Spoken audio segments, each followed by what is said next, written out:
안녕하세요. 최근 유럽의 주요 에너지 기업들이 신재생 에너지 분야에서의 투자를 축소하고 있는 현상은 여러 요인에 의해 촉발되었습니다. 이러한 변화는 기업들의 재무 구조 악화와 인력 구조 조정, 그리고 친환경 목표의 후퇴로 이어지고 있습니다. 반면 미국의 석유 기업들은 대규모 투자를 확대하며 상반된 모습을 보이고 있습니다. 다음에서는 이러한 동향을 자세히 살펴보겠습니다. 유럽 에너지 기업의 신재생 에너지 투자 축소, BP의 해상 풍력 사업 축소. BP는 일본의 전력업체 절하와 합작사를 설립하고 해상 풍력 사업 부문을 모두 넘기기로 결정했습니다. 이는 고금리와 공급망 문제로 인한 비용 압박 때문입니다. BP는 2030년까지 해상 풍력에 32억 5천만 달러를 투자할 계획이지만 이는 원래 계획했던 100억 달러의 3분의 1에 불과합니다. 쉘의 투자 중단. 쉘은 더 이상 해상 풍력 사업에 투자하지 않겠다고 발표했습니다. 기존의 해상 풍력 발전 단지 사업만 유지하며 신규 사업은 추진하지 않기로 했습니다. 오스테드의 대규모 손실. 덴마크의 오스테드는 미국 뉴저지주 해상 풍력 사업에서 철수하며 40억 달러의 손실을 입었습니다.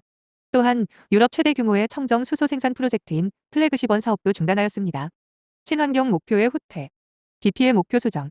BP는 2030년까지 석유 생산량을 2019년 대비 40% 줄이겠다는 목표를 지난해 25%로 축소한 후 최근에는 아예 철회했습니다. 쉘과 오스테드의 목표 하향 조정. 쉘은 2030년까지 탄소 배출량을 20% 줄이겠다는 목표를 15%로 수정하였고, 오스테드는 재생에너지 발전 설비 목표를 50기가와트에서 35에서 38기가와트로 하향 조정했습니다. 미국 석유 기업의 투자 확대. 엑손모빌과 쉐브론의 생산량 증가. 미국의 엑손모빌과 쉐브론은 각각 80조 원, 70조 원 규모의 대규모 인수합병 계약을 체결하며 석유 가스 생산량을 크게 늘리고 있습니다. 엑손모빌은 하루 석유 생산량이 460만 배럴로 역대 최대치를 기록했습니다. 신규 투자 계획. 엑손모빌은 나이지리아에 100억 달러를 투자해 석유 시추를 시작할 계획이며, 쉐브론은 인도 벵갈루루에 10억 달러를 투자해 연구개발 허브를 조성할 예정입니다. 향후 대비 사항. 재무 구조 개선 필요. 유럽 기업들은 신재생 에너지에 대한 대규모 투자가 재무 구조에 부정적인 영향을 미치고 있음을 인식하고 보다 현실적인 투자 계획을 수립해야 합니다. 기술 혁신과 효율성 증대. 신재생 에너지 분야에서의 경쟁력을 유지하기 위해 기술 혁신과 운영 효율성을 높이는 것이 중요합니다. 정책 변화에 대한 적응. 환경 규제와 정책 변화에 신속하게 대응할 수 있는 유연한 전략이 필요합니다. 특히 미국의 기업들이 대규모 투자를 확대하는 상황에서 유럽 기업들은 경쟁력을 잃지 않도록 전략을 재조정해야 합니다. 결론적으로 유럽의 주요 에너지 기업들은 신재생 에너지 투자 축소와 친환경 목표 후퇴라는 어려운 상황에 직면해 있으며, 미국의 석유 기업들은 반대로 투자를 확대하고 있습니다. 이러한 변화는 글로벌 에너지 시장의 역동성을 반영하며 기업들은 향후 전략을 재조정하여 지속 가능한 성장을 도모해야 할 것입니다.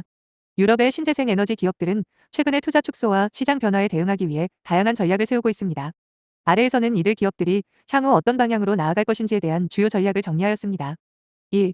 재무 구조 개선 및 비용 효율화. 비용 절감. 기업들은 고금리와 공급망 문제로 인한 비용 압박을 해결하기 위해 운영 효율성을 높이고 불필요한 지출을 줄이는 방향으로 나아가고 있습니다. 재무 구조 강화. 신재생 에너지 프로젝트의 재무 구조를 재조정하여 지속 가능한 성장을 도모하고 투자자들에게 신뢰를 줄 수 있는 기반을 마련할 것입니다. 2. 기술 혁신 및 연구 개발. 신기술 개발. 기업들은 전기차 보급 확대와 수전에 수소 생산 등 새로운 기술 개발에 집중하여 전력 수요 증가에 대응할 계획입니다.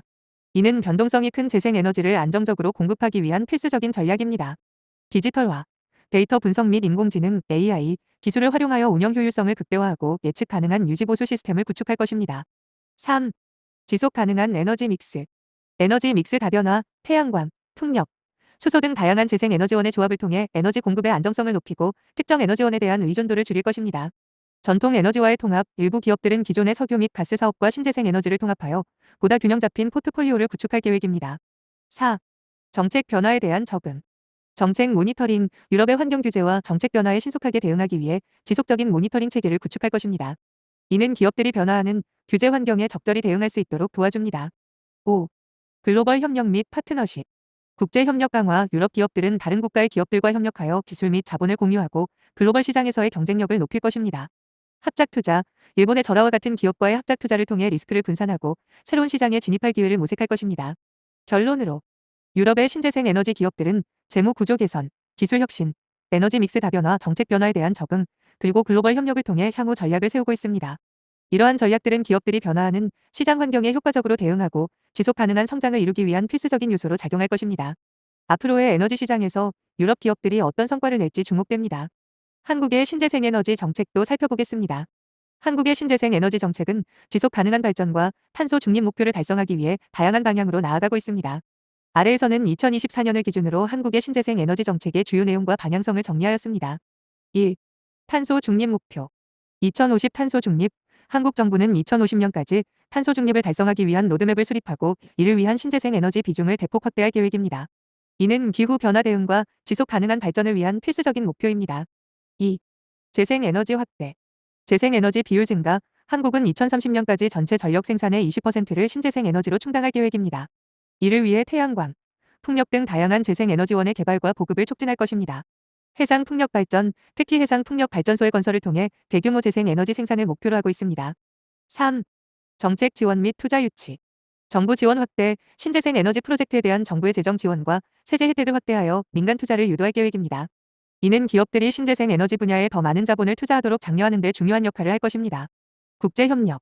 한국은 미국 및 유럽 국가들과의 협력을 통해 기술 및 자본을 공유하고 글로벌 시장에서의 경쟁력을 높일 것입니다. 4. 에너지 효율성 및 관리. 에너지 효율 정책. 산업 부문에서 에너지 효율성을 높이기 위한 정책을 강화하고 에너지 관리 시스템 도입을 권장하여 전체 에너지 소비를 줄이는 방향으로 나아갈 것입니다. 5. 글로벌 이슈 대응. 보호무역주의 및 자국 우선주의. 세계적인 보호무역주의와 자국 우선주의의 강화는 한국의 신재생 에너지 수출에 도전 과제가 될 수 있습니다. 이에 따라 한국은 글로벌 공급망의 안정성을 확보하고 자금 조달의 어려움을 극복하기 위한 전략을 마련할 필요가 있습니다. 한국의 신재생 에너지 정책은 탄소 중립 목표 달성을 위한 다양한 전략을 포함하고 있으며 재생 에너지 비율 확대, 정부 지원 강화, 에너지 효율성 증대, 그리고 글로벌 이슈에 대한 대응을 통해 지속 가능한 에너지 미래를 구축하고자 합니다. 이러한 정책들은 한국이 신재생 에너지 분야에서 글로벌 리더로 자리매김하는 대중요한 역할을 할 것입니다. 앞으로의 변화가 기대됩니다. 구독, 좋아요. 감사합니다.